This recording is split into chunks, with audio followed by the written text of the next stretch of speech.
Action. What's up, y'all? OTL here. We got Bears Barbecue. Shout out to them for letting us out the venue. And today we got Sophia Schloss on the pod. Tune in. You know? And you guys have been friends since like freshman year. Yeah, went to high school together. You did? Yeah, but we weren't friends in high school. Don't say like we were friends in high school. Wait, are you from here or where are you from? New Jersey. New Jersey, okay. Well, he's from Jersey. I'm from New York. Okay. But our school was upstate. in New Jersey. Upstate. Okay. Make sure you don't forget it's upstate New York. I'm right outside the city. You don't have to remember. White Plains. Okay. It's the city, basically. My fault. But, oh, cool. Welcome to Off The Leash Podcast. My name is Mason Ship. With me, as always, is Kelvin Smith. What's up, man? How's it going? It's good, bro. Who got in the podcast today, Mason? You? So I was watching movies last night for fun. Yeah, which one did you watch? I watched a movie called Sadie. Sadie. That's one of my favorites. That's with the Sophia Schloss. Sophia Schloss. Yeah, bro. She's the main actor in that. So really fortunate to have Sophia with us today. So Sophia, thanks for being here. Thanks for having me. So location-wise, as you can see, we're in a beautiful spot. If you're watching on podcast, Sophia quickly mentioned we don't always advertise that our episodes are on YouTube. So go over to YouTube and check us out if you want to see the beautiful spot we have set up. We're at Bears Barbecue Smokehouse. Shout out Bear. It's a beautiful venue, lots of great food, lots of good barbecue. If you're in the Connecticut area, come check it out anytime. What's your favorite order, Kel? You like the wings, mac and cheese? I like the wings. You like the wings? I like the wings. Wings guy. Yeah. Yeah? What about you, King? Mac and cheese. Mac and cheese? Yeah. You don't eat meat, but I don't eat meat, but I love mac and cheese. that might do it. Yeah. So quick intro about Sophia. So Sophia's a student at Yale. If I said anything wrong, by the way, correct me. Okay. From Nothing Seattle, wrong yet. Seattle, Washington. That's true. And from a young age has been involved in acting. You've co-starred and been stars in many different movies and shows. So Sadie, 1974. Yeah, late 1974. Late 1974, and then most recently Big Shot. Yeah. The 2 seasons with the guy from Full House. What's that guy's name? That's true, John Stamos. He was your dad in the show. Yes. Yeah, that's dope. And so, Kel, talk to me about Sadie. What's that whole vibe? We watched it last night. Man, what are your thoughts? Sadie was a great movie. Okay, so we have Sadie, a young 13-year-old or 14? Yeah, I think she's meant to be 13, 14. In between, okay, 13, 14-year-old child. She misses her dad. Her dad got deployed to the Army. He's been in the Army for about like 3 years, going on 4. And Sadie is a little crash out. I'm not gonna lie. Nah, Sadie's a crash out. Sadie's a crash out. Okay. Yeah. Like Sadie want her dad's back to come back. Mom's messing with some other guys a little bit. Yep. The counselor, Bradley and Cyrus were the two Bradley dudes. and Cyrus. Yeah, Bradley and good Cyrus. memory. Yep. That's Sadie don't like them. Yep. And So- no, let's do this. Let's stop there. Okay. So if you want to know more, watch the movie. I watched it on Apple TV. I rented for $3.99. You have 48 hours to watch it. Hour 37 minutes. It's a good watch. It is a good watch. If you're at home and you're watching this, go check out Sadie. It's a great show of a little crash out kid navigating a life and making some crazy decisions, which may be warranted, may not. crazy decision. So we want to Pretty move good, to you now. Talk to us about, you started acting at a really young age. Most people aren't starring in movies at 13, 14 years old. How'd you get into acting so young? What about growing up made you interested in it? Yeah. So we were talking about this before, but I actually grew up not watching any TV. I did watch the movies, but my family had one of those like old box TVs. Yeah. And sometimes we'd go to the library and like rent a DVD, or we had some VHS tapes, but I really did not grow up watching TV. So it wasn't from that really. And I wish I had a better story, but it was kind of one of those things like, parents like to put their kids in like creative toddler theater camps kind of thing, and I would do those, and I really loved those. Okay. And I loved books. I loved to read. Before I could read, I would like memorize the pages when they would read to me and kind of recite them back. And my parents are both really creative. They're not actors or in the entertainment industry, but they're both musicians. So I grew up in a really creative house. Yeah. And so I started doing theater when I was little. Again, really just like any kid does, like lots of little kids do theater. But I got really into it and really curious about it. And my parents found some ads for student films at the University of Washington. I'm from Seattle. Shout out. And sometimes they need kids in those. And so I started doing those and just got so interested in like the whole I was maybe 5 or 6 at this point. Like, how do the cameras work? And I was pretty patient, and I knew how to memorize lines, which when you're a 5 or 6-year-old is kind of all they want from you, because it's Right. Yeah, I don't know. It's hard to, I guess, find a kid who will like sit through many, many hours in a day, and I was just so excited about it.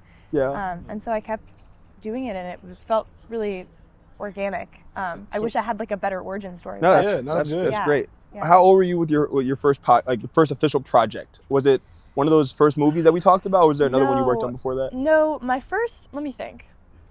After my first like outside of Seattle thing was the pilot episode of Grimm. I don't know if you've ever heard of this show, but it's based on the Grimm fairy tales. I think it went for like a dozen seasons, but I was in the first episode of that, and that shot in Portland. I shot mostly in Portland when I was really young, and then my first bigger thing in LA was an NBC pilot when I was in 3rd grade. Okay. And we filmed the pilot, and that was like, that kind of was the start. That's fire. Big start. Yeah.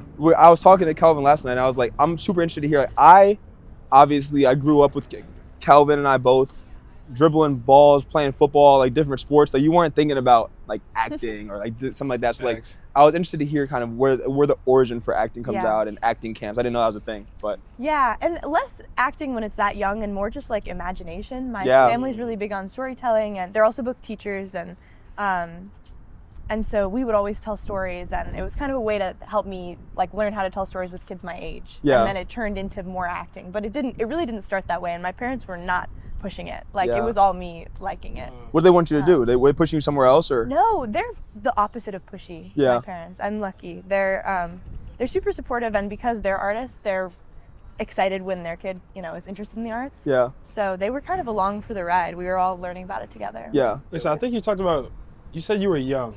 Yeah. I don't recall if you say you don't remember, but how young is young exactly? When I had my first, when you had your first thought to like, I want to try acting, like. I don't even remember that being a conscious thought or like knowing that it was acting what I was doing. It was just really fun. And I was little. Around Seattle, Seattle has fun little like performance art stuff going on. And I was doing that when I was 3 or 4 with my parents, and they would play music and I would kind of dance around. And I mean, that's not acting exactly, but it's something though. It merged into it. But I think I remember having sort of purposeful, conscious thoughts about it when I was like 5. Okay. Yeah. Okay. Going to Hollywood, like LA, like I've always been intrigued about what that process is like. Yeah. My initial thought was you acted when you were 13 years old and you did very, very well as a co-star in different movies. Okay, you're set. You're going to be the actor for the rest of your life. Like, is that true necessarily in Hollywood that like once you act once, you're good to go? How does that work? Oh, I wish. No, that's not how it works at all, unfortunately. Yeah, I mean, definitely the more you do, the more it helps. You get more. But I'm still auditioning now.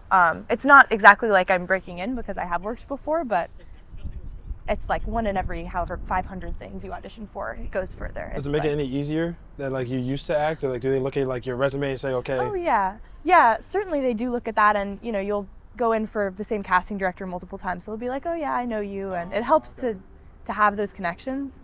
But at the end of the day, you're still auditioning like everybody else. So sometimes it does feel like going back to the drawing board every time. And then you really never know when it's gonna hit. Like some auditions, like that's the best acting I've ever done, and it goes nowhere. And then sometimes I make a tape and it's probably means something if it feels easy, like it's a role that comes easier. And then that's like the one that How many people compete for a star role in like would you say in like a movie? Good question. It really depends. For a bigger thing, many thousands, I think. Wow. Okay. Yeah. Wow. Yeah. Ooh. It can be a lot. Yeah. And you never know. The other thing is being on the other side of it. Like, if you don't get something, it's not like they send you a message and say you didn't get it. You just never hear. Oh. And so sometimes you'll hear something the next day. You have to like put it out of your mind, or at least that's what I try to do. Is you do it and you put everything into it, and then you just forget about it. Yeah. But it is. I'm assuming it's competitive. You said there's like rounds, right? Or yeah. Like, okay, so like if let's say you make it a couple rounds, and do they still not reach out to you if you don't make it to the next round, or do you get like a? At that point, they'll probably tell you something. Okay. I know for Big Shot, I made a tape, and then that was fewer rounds, I think, and then I went to LA, and I had a screen test, as they call it, which is you're in a room with the producers and the directors, etc., and they have a camera, and at that point, I want to say it was between me and 2 other girls, and you know who they are because you're all in the room together. Oh. And so then you're like, kind of trying to figure out who each other are. Yeah. So yeah, once it's down to just a few people, they'll tell you. They're not that would be horrible if they went silent after that. But no, if it's just a first audition, you don't hear anything. Yeah. So you went on a show with John Stamos, and he claimed that you were one of the best actors he's ever worked with. Knowing, the type of people he's worked with and the ability through his career, it's obviously an honor to hear for you, but that also tells us, hey, like, you clearly are super talented. So I'm curious for you to tell us about the process of, like, let's, I guess, focus on Sadie, maybe. Okay. From like start to finish, we talked about it a bit, but how does it work for, like, you get a call about a show, you do an audition, you go back for an audition, you get chosen, but like you just mentioned, not every single show gets off the ground. True. So just, I guess, rather than asking 30 questions, can you just walk us through the process of, like, a show becoming actually, like, us watching it in the movie theater? Yes. So this depends. Also, side note, I can't believe you guys watched Sadie. That's so awesome. You really did a great watch. That was a good watch, man. But so it depends on what it is. Film and TV are pretty different, and it also depends on the budget. So like Sadie and Late 1974 are both independent films. There's fewer people working on it, slightly smaller budget. And so that is like the people who are passionate about it, who are directing, producing, etc. Those are the people who are going to try to fundraise for it. Yeah. And I remember for Lane 1974, I was at a lot of those fundraisers. And you're talking to people like in the Seattle area who might want to invest. It's an interesting process that I wasn't too involved in, mostly because I was a kid, but also because the actors aren't usually involved. But so yeah, once it's cast, if it's an independent film and still needs funding, they try to get the funding and then they make it. For a TV show, it's different and depends on if it's like a network show or streaming. Yeah. So like the one that I mentioned that I did when I was in 3rd grade was an NBC show that never aired. So we did the whole pilot, we filmed the whole thing. NBC, I was told, thought it was going to be like their next smash hit. What? And then they did this test audience thing where they sat however many, like 30 people in a room, and they give them a little dial. And if they don't like exactly what they want them to like, they turn it? Right, they turn the dial. Oh, and if it's not like exactly what they're anticipating, then they don't air the show and nothing ever happens to it. Oh. So that's kind of one side of things. I think that's a little less common now that streaming is so ubiquitous. So you get paid for that? You get paid for it, but you don't get paid for, like, they call it residuals, like when people watch it. Yeah, like the okay. But sure, yes, you get paid for the work that you do. But for something that's streaming, like Big Shot was straight to series, as they call it, so we knew going into it that we were gonna have 10 episodes. Oh, okay. And so I was cast, we shot the pilot, and then waited a little bit, and then we came back and did the season, and then I came to Yale, not knowing if we were gonna go for a second season. Oh. And so then we got picked up for another season. I left Yale to film it. And Like then leave of absence type? Yeah, I took a semester off freshman year. Got you. Yeah. Okay. That was my follow-up question that Kelvin just mentioned. Is there, I know people, like, I don't know, my favorite movie is The Hunger Games. So I know, like, Jennifer Lawrence and other actors. Yeah. You know, we see them all the time. They're doing quite well. But, like, let's say you're a younger actor and you're starting up. Is there money in acting, or is it really a grind of, like, trying just to get a gig and trying to just, like, cement yourself in the industry? I mean, again, it depends on what it is. If it's an independent film, it depends on, the budget. If it's something like a Disney show, sure, it's amazing work. The thing about it is it's not dependable. Like, once the show ends, you don't know whether you're going to get another job, right? So that's kind of, I wanted to kind of take a pause and to finish college, and that's been awesome. But going back into it, it is a question of, like, is this realistic? And you don't always know. Right. It's something you kind of have to go for, and if it works, it works, and if it doesn't, like, you better have a backup. How does someone who's doing really well in LA, acting in all these shows, make the decision to want to go to school, and also as prestigious of a school like Yale? Yeah. I have always really loved school, I think, as like most people here have. And it was never a question for me whether I wanted to go to college. I really knew that I wanted to. I also, growing up, most of the kids that I worked with went to online school or were homeschooled, which I never did. I always went to a real, quote-unquote, real school, like a physical school, which did pose some challenges. I would fly back and forth and have to work with my teachers and everything. They were always very supportive. But it was always a priority to, like, go to school and be social and, like, have a life that's outside of acting, which I think you have to be purposeful about it, because ironically, it's possible that the best thing for me career-wise might have been to not go to school and to just, like, be homeschooled and to focus 100% of my energy, but that was never what I wanted to do. And I also just, I don't know, my philosophy is, like, the more you learn, and the broader of a range of things you learn, and like the more people you meet, the more interesting you are as a person, and like the more that'll influence your craft for the better. Right. Yeah. So I knew that I wanted to go to college, and I, ended up at Yale, which has been so awesome. I have an interesting follow-up. I want to hear your personal and also like, I guess, industry. Mm-hmm. Do you think as a person, as an actor, being at Yale and making the decision to go to school has helped or hurt you for your future prospects in your career? Helped. Yeah. For sure. If nothing else, like I just have made such good friends here, and I feel much more kind of grounded in myself and learned I feel like that's what college does. Like you learn who you are, and you learn what your priorities are.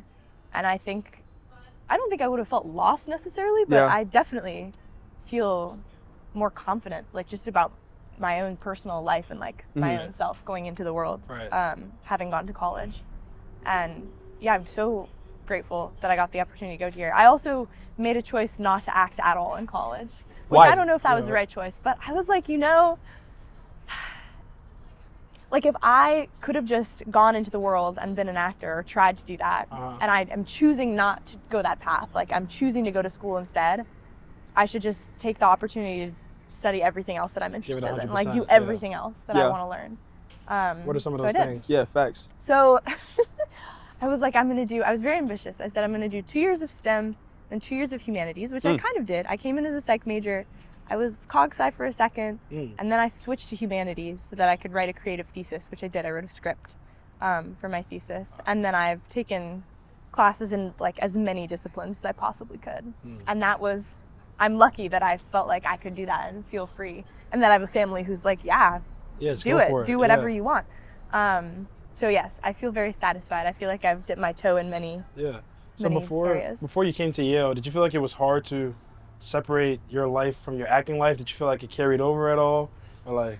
No, if anything, I felt like they were maybe even too separate. I really kept them separate. And I think I've kept them pretty separate here too. I had my school life and my school friends. And I didn't talk that much about my work. I would if people asked me. I wouldn't like hide it, but I think I felt like it made me weird. It made me... What made you weird? Why is that? Yeah. I don't know.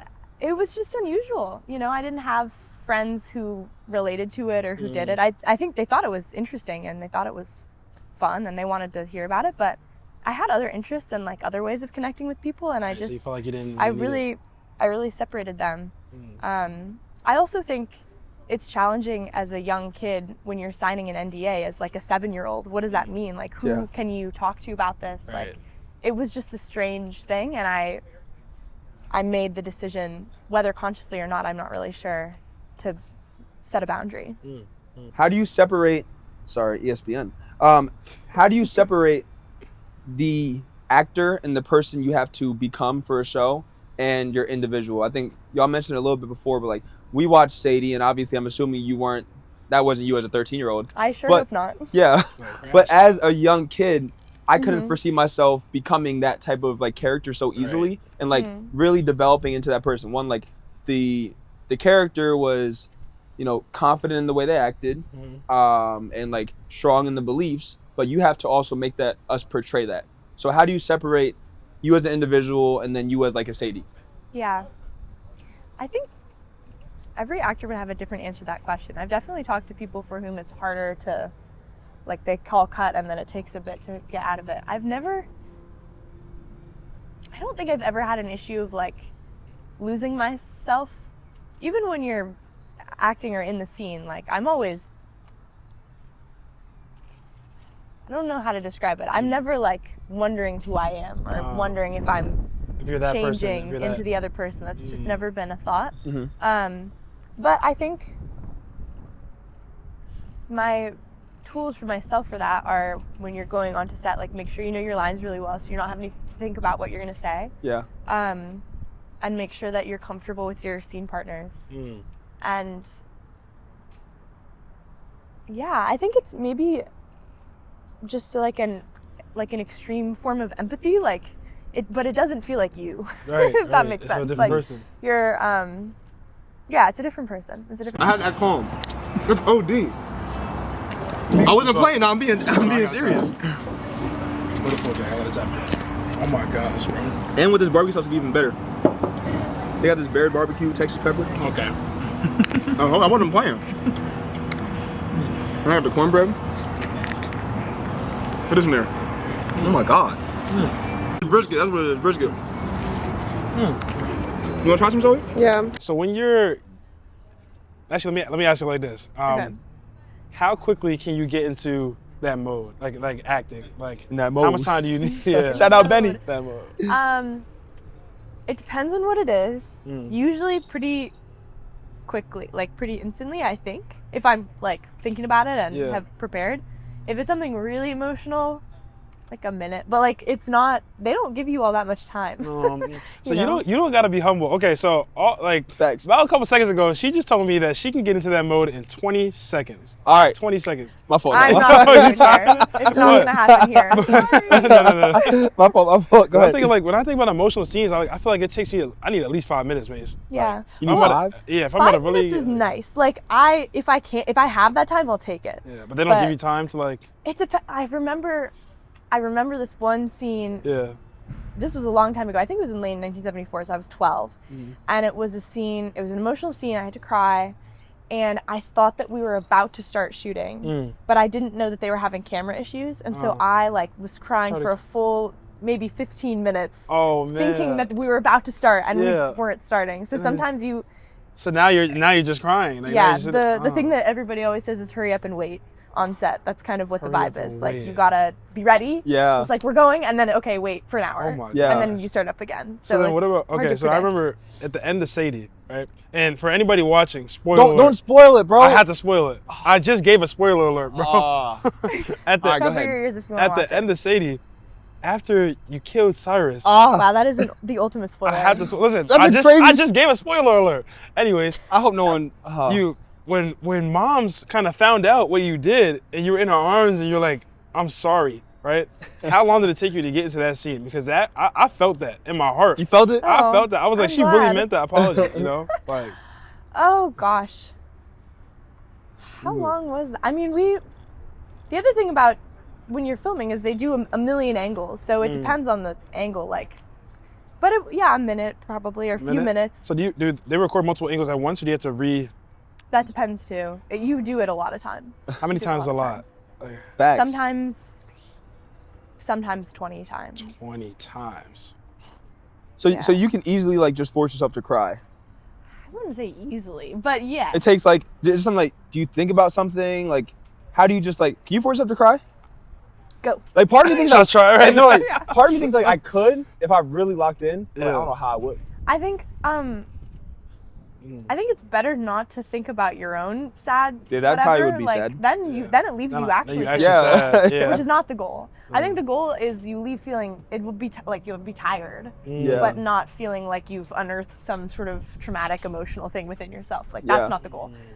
So ideally you are kind of in the character enough to cry for whatever reason they're crying, Yeah. which is hard. Fair. Did you ever do improv on set? I did. I mean, yeah, we would improv on Big Shot. John Stamos and I would improv sometimes when he was like, let's just do it. let's just go for it. We would, which is just like the ultimate fun. Yeah. Just like play on set. It's so fun. Do you ever get like nervous during an improv, or like what if I, or do they just re-record and you improv again? Like how does that? That is the nice thing is you can always do it again. But sometimes, I mean, you don't want to rely on that. Right. Because often it's the first one you do that's kind of the freshest and most interesting to you Right. and then Yeah. to the viewer. Yeah. So I think the more comfortable I am with the other actor, the less nervous easier I'll it be. is. I think I've been more nervous for scenes where I kind of know exactly what's going to happen than I have been for scenes where I have no idea what's going to happen. So how comfortable were you with Francis? Oh, the kid who played Francis, he was Yeah, great. shout out Francis. Yeah, we were pals. Are y'all so cool? We were comfortable. I haven't spoken to him in a long time, but he was great. I gotta reconnect. Shout out Francis, man. Shout out Yeah, Francis. we gotta Francis. bring him back. Same as Keith. Keith Yeah. L. Williams is his name. L. Williams. He's great. So I think Kel it likes to say when we do like recordings and stuff off like the camera that he's a one take guy. Okay. He's one take and he's done. And he wanna typically give takes me a about scene? 30, just so you know. You want to Okay. improv right now? No, we're not doing that. Okay. Sophia, I actually almost said Sadie. Wow. I would respond to that. What are you looking forward to most with graduating, and then what are you gonna miss the most about being in college? Such good questions. I'm really looking forward to. So I talked about having this barrier, right, like between acting and school, and like having two worlds. I'm really looking forward to only focusing on one world, I think. I often feel like pulled in multiple directions. And if I audition for something and I'm here and I really like it, I feel torn. I'm like, I want to leave and do this thing. Yeah. And also I don't want to leave because I'm here. So it can make it hard. I feel like it simultaneously makes it really hard to be in the moment and really like you have to be in the moment. Yeah. Because you just have to go with the flow. So anyway, I think I'm most excited, to focus on one passion and also to be back on the West Coast. I hate to say it. I do like the East Coast very much, but I miss my family and I'm excited to be back. And what I'll miss most is certainly the people. Cheesy answer, but my friends. It's real. It's real. We'll miss a lot. And I love school. It's weird to think about we've all been in school for our whole lives. Like it's so weird to think that we won't soon. Yeah. I'll definitely miss that. Yeah, you talked a little bit about family earlier, about moms and dads. How important is family to you? Truly? So important. I'm an only child and I'm very close with my family, my parents, and they are like ultimate like support or team. We're very much a team, the three of us. Do they support you coming across country to Yale? Yeah, they actually were just here last weekend. I was in a show, not acting but music, and they flew all the way out and then they're coming back for graduation. Sick. Wow. So amazing. They're the best. Are you gonna be so you're going to LA? Yeah. Full time? Full time. And they're in Seattle? Yes. What's the best thing about Seattle? I've never been. Oh my gosh, you should go. Best thing about Seattle is nature, if you like being outside. Okay. You have ocean and mountain. You have everything. Yeah. People say that's a bad reason to go to a city is to get out of the city, but I disagree. I think it's the reason to go to a city is. You like swimming, Miss? Huh? You like swimming? I don't know how to swim, so I'm so sad. Work on that. I could do like the underwater little thing, you know, like that thing. Well, but move to Seattle and you'll learn. you got you got anything else? Nah, is it time? I mean, listen, I'm in my head. I want to make sure I got everything. I feel like you covered a lot. Everything. You tell me. You covered a lot. You tell me if you want to add anything else before you go to rapid fire. I think we hit everything. I'm ready to get into it. Go ahead and do your thing. All right, let's do it. All right. Okay, how was Sadie, it? I'm gonna hit you with some. Wait, did you say Sadie? No, he just said Sadie. No, I gotta cut that out. We're not cutting that. We're not cutting that. He just said Sadie. I knew it. Oh my God. He said it. Listen, the movie really caught me, man. It captivated me. As long as you don't think that's who I am. No, of course not. No. Does that happen to you a lot? Like if someone, let's say someone watched Big Shot, would they say, "Hey, Emma," if they saw you on accident? You know, has that ever happened to me? People have definitely come up to me and recognized me from Big Shot. I don't think they've ever thought to call me Emma, but they'll say, did you play Emma? And I'll say yes. But on set, once in a while, people will slip up and you'll respond. I've actually played two Emmas. You played two Emmas? Yeah, I was on a soccer show in middle school. Yeah. And I was an Emma in that as well. She mentioned in one of the interviews how, because you were in a basketball show and you're in a soccer show, so you had to get more into sports. Do you still, after the shows are done, do you still try to get into sports? You're like, I'm done. Still life? Yeah, is ball still life? I'm unfortunately not into sports. I support my sporty friends here. Yeah. I will go and watch their games, but I am not. I have decided I'm not a very competitive person. It's not. I don't like it. I don't like the competition. But you have to be competitive to succeed in your industry. To get in your roles. You do. I suppose you have to be competitive, but it's more personal. Yeah. Like you don't have to know who else is going out for the roles. Or if you do, I try not to. Yeah. Yeah, I really don't like that element of it. I really don't like the competition. How many football games outside of the Harvard-Yale game have you been to? 0.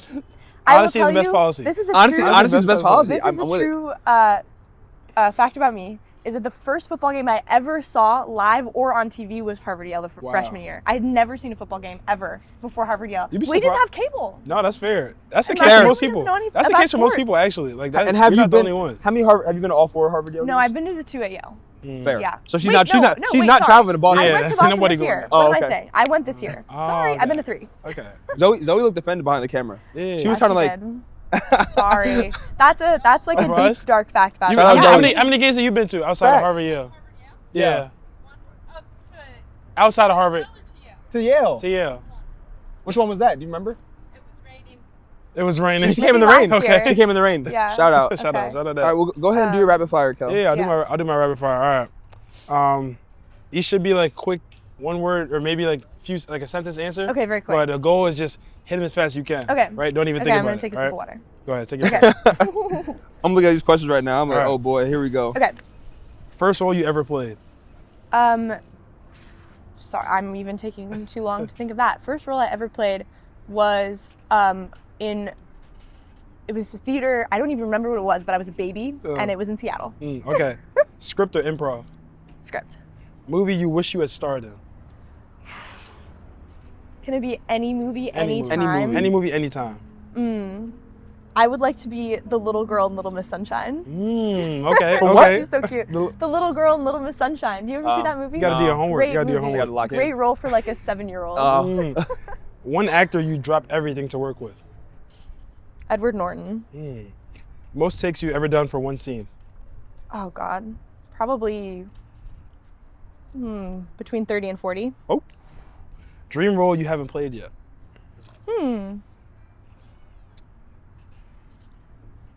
Good question. Dream role I've never played yet. I'd love to be like in a really exciting, like in an action movie. I think that'd be really okay. cool. Okay. Or just in a comedy. I've done a lot of drama. I'd love to be in a comedic film. Okay. Yeah. Okay. I know you didn't watch TV growing up, but favorite movie? Favorite movie. Favorite movie. Okay, this is the first thing that's coming to mind because I just saw it, but The Conversation. I saw it at one of the Yale 35mm screenings. Yeah. And TV show Barry. Barry. Okay. What's that about? You gotta break that down. Barry's about a hitman who wants to be an actor. It's hilarious. It's Bill Hader. Favorite movie that you starred in? Or Oh were in? gosh. I won't pick between Lane and Sadie, but those are the two. Okay. Yeah. Okay. And last. Sadie. My fault. Say Sadie. He loves- My fault. Last question. Yeah. What's next for Sophia? Well, moving to LA and seeing what happens. Sounds exciting. I like Yeah. that. I like that too. Thanks.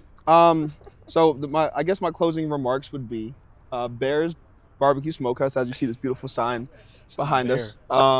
It's about 7 minutes away from Yale University. They're open from 11 to 10. Great venue to hang out outside. Now the summertime's coming up, and great barbecue. Who doesn't like barbecue? You know. Some wings. And secondly, after you watch this, go to Apple TV, buy Sadie, $3.99. We mentioned it probably Now about that it's been 60 spoiled for times. you. Like we need to hit up the directors and be like, hey, we just gave you so much promo. Wait. Yeah. I got a couple more things I gotta mention about Sadie. These are super random. Going back, I just gotta go Okay. back to Sadie because like I there's don't a know where couple this is scenes going. that Sadie Okay, I I was don't know where like, it's going. I don't know I where was this is so going. interested in. Okay. First off, when you were you and Francis, Yeah. right? You guys had like a kind of a relationship, friendship, relationship. It was just like a very much a back and forth. Yeah. right? Why didn't you like Francis? Why did Sadie like Francis? Yeah, why didn't Sadie give him a chance? That's a great question. I think that well, they're neighbors, so proximity helps. But I think that he was so like innocent and had a sort of spark that she did not have, and was like looking for that in him and really appreciated that about him. Yeah. When Sadie wanted to kiss Francis for the first time, what was the thought behind it? Did she have a crush on someone else and like figure like what was the thought process behind that? Yeah, I don't think she liked Francis. I think she was just curious. Yeah. I think she was just kind of like I think she just curious. Can I add a movie critic moment? Go I'm ahead. not a movie critic by Go any ahead, go means, ahead. but my thought is Sadie. It was like a whole coming of age type Yeah. of Right. movie. She was developing as a person, as an individual throughout the movie. So for me, it was like it fit the vibe of the developmental stage of life. Okay. You know, like let me try this out to see what it is, Yeah. see what the hype's about. So you, And it seemed like she was just like trying these new things in school. Like Sadie was confident, so I was like, why not? Yeah. You know what I mean? she That was my confident, thought. bold. Maybe I'm right. Maybe I'm Yeah, wrong. no, I think you're absolutely right. I think she's also super observant, and whatever she saw in other people, she was like, let me try that out. Yeah. Right. And then she did. And So, but good questions. You talked a little bit about that spark that Francis, you say, still had and Sadie lost. Do you think Sadie was truly friends with Francis, or do you think that they were just like location friends? No, I think they were friends. Yeah, I think they had some kind of connection. I think it was not a typical one, but no, I think they were close. And how do you think Francis, they didn't talk about it in the movie, but like how would he react if he found out like what Sadie did? Good question. Like, I love that we're talking about them like they're real people. What do you think? It seemed like he knew though that moment. Like on when the he video game, when he asked, and he talked about And Sadie got mad, talking about he overdosed on back pills. He kind of looked at her like. You did look at her confused. You guys were locked into this No, we movie. were locked. I was dying. Yeah, we were locked. I woke up and finished the like low key. All right, last thing I will say, don't watch this in the morning. Like you don't want to watch the Yeah, end. the text at 8:30 a.m. saying you just finished the movie was crazy. Yeah, I woke up and I watched it. And I was like, I watched it in the maybe I morning, shouldn't too. start the morning like this. I'm kind of gloomed right now, but Nah, it's Yeah, a well, at good least movie, it's a man. sunny day. yeah, no, Yeah. exactly, Yeah. exactly. All right, that's You're good? That's all you Yeah, had? that's all I had. That's all I Okay, had. I great. just had to get into it a little Any bit. closing remarks? You good? No, I really don't got nothing. Oh, one more Oh, thing. brother. One more thing. I want to do an improv scene. What? I want to do a quick improv scene. With who? With The two I want of you. I want to see you like do improv real quick. with me and you? Yeah, Let's do it. we can do improv. Good. So, Okay. so you give us. I'll sit back. You can set the scene. Set the scene. Oh, okay. Oh my God, I'm So- locked. Um, I'm locked. okay, so you said that you live in the same building, Yeah, right? you do. Make it Okay. confrontational, Give me whatever like it is. a Confrontational. typical. Make it a confrontation. Yeah, make it a Okay. Like what's Hmm. typical confrontation in your house? Like what's something that one of you does that gets on the other person's nerves? I got you. I got one. Here we Yeah, go. let's do I'm it. just gonna set the scene right now. Go ahead. Okay. We're talking to people. Calvin, you over here telling people I didn't want to live with you? Well, Like, what do you mean, bro? Maze, listen, respectfully, I didn't tell people I didn't want to live with you. So what did you tell him? I told them I don't like you as a person, as a Me? human being, as a friend. But I thought we had. But that Bond. thing you did that one day to Francis? No, it all hurt right, we're me. done. Francis, bro. Francis. wait a second. Worlds merging. I think we go somewhere with that. That was pretty good. Was I That locked was in? good. All right, You out of could, 10, you be honest. Like, where was that at? Where was that at? That was a I think 4. that was stellar. Oh, really? Oh, okay. We'll take it. All right. Any closing remarks, Maze? Any? Spark? Oh. Oh, bark. Arf. So at the end of you're not gonna explain it. Oh. At the end of our podcast, Off the leash. Off the leash is the name, right? Yeah. We usually have somebody bark to signal like the ending of our Oh. podcast. We like that's a wrap. On Okay. 3? Are you gonna come on camera though? Yeah, come no, on come camera. on camera. Come on camera, though. Okay. Can we get a chair for her, low Yeah, key? yeah. Matter of fact, you can have my chair. Oh, This is nice. working. Why is it Yeah, called yeah, Off go the ahead. Leash? Why do you name it Go that? ahead, So- Mitri, right now. This is Bulldog? great. This is great for our guests who are Oh, listening. dear. Yeah. So, Yale inspired, obviously. Yeah. But the whole case is when you're a Yale student, when you're a college student in general, sometimes you don't feel as open as other people to maybe share stories, talk about successes. Like you, like as we saw for the past hour-ish, you're very humble, which is great and respectful, but also like you've done great things in your career at a young age. So you should be, you know, for me, it's like people don't always outwardly voice that. So Off the Leash is an opportunity for us to bring guests on, share their authentic and unique stories, and also be able to celebrate success throughout the Ivy League. So that's where the name came from. Nice. Yeah. Good answer. All right. With that being More said, deep than what I was thinking is like because we're the Bulldogs. And dogs. That's Off kind of the what I leash? was thinking, but I like that. I like that answer. better. that is kind of what it. I just, all right. No, that's it. All right, I'll but get. that's good. That's a good. That's answer. good. That's a good It's a good yes. selling point. It can be Yes. both things. All can be true. All right, so it's a wrap, man. All right, it's a wrap. Hey, check us out on Instagram, OTL Pod. Check us out on YouTube, Off the Leash Podcast. We're on TikTok, OTL Pod as well. Yep. And that's a wrap. All right, let's go with 3, 2, 1. 3, 2, 1. That was great. Thanks, guys. That was Thank you. great. Thank you so That much. was fun. That was fun. Yeah, you it enjoy it? was. Let me know. Yo, what's up, Kel? You said Sophia Schloss in the way? All right, yeah, I got you. Hey, yo, I got it, Tina. We got Sophia Schloss in the pod. I'm Kelvin Smith, and you're watching OTL Pod with Sophia Schloss. What that is? That's OTL. Okay, this is Sophia. Shout out OTL.